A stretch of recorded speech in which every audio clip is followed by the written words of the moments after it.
Syeda Ralen masih ingat Puspa Dewi, nenek awet muda yang penampilannya bak ABG? Puspa Dewi viral karena memiliki paras yang awet muda. Padahal umurnya sudah menginjak 55 tahun. Tidak hanya itu, Puspa Dewi bahkan sudah memiliki 2 cucu.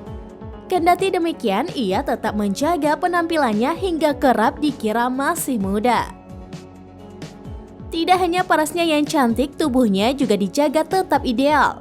Puspa Dewi pun pernah mengatakan ia menjaga penampilannya dengan mengonsumsi makanan sehat. Selain itu, ia juga rajin berolahraga. Wanita yang dijuluki nenek tercantik itu hingga kini masih mencuri perhatian. Terlebih ketika hebohnya isu child free di media sosial. Sosok Puspa Dewi bak membantah pernyataan Gita Savitri soal child free bikin awet muda.